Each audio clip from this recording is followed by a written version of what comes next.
Okay இன்னைக்கு டே 8 of learning German. வந்து mister Mrs அப்படின்னு சொல்லுவோம்ல. ஸோ மிஸ்டரை வந்து ஹெர் அப்படின்னு சொல்லுவோம், மிஸ்ஸஸ் வந்து ஃப்ராவ் அப்படின்னு சொல்லுவோம்.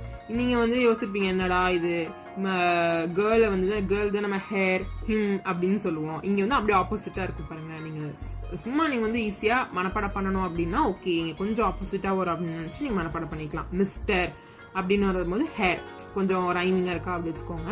மிஸ்ஸஸ் அப்படின்னா ஃப்ராவ். ஆமா இல்ல எஸ் அப்படின்னா யா யா.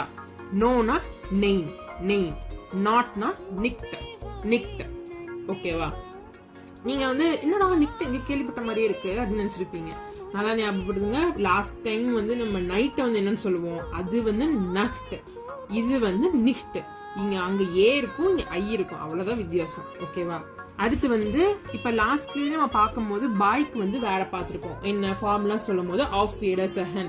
இதே வந்து ஷூஸ் அப்படின்னு பார்த்திருப்போம் நம்ம ஃபார்முலா சொல்லும் போது. ஸோ இங்க இது மாதிரி சொல்லலாம். நம்ம பாயை வந்து ஷா ஷா அப்படின்னு சொல்லலாம். அதே மாதிரி நம்ம பிஸ்பால்ட் அப்படின்னு சொல்லுவோம். பிஸ்பால்ட் அப்படின்னா டில் வி மீட். ஸோ நம்ம பார்க்குற வரைக்கும் அப்படின்ட்டு. ஸோ இது மாதிரி நம்ம வந்து பாய் வந்து 4 விதமா சொல்லுவாங்க. இப்படியும் ஷா, அப்புறம் வந்து பிஸ்பால்ட் இப்படின்னு சொல்லலாம். ஓகேவா?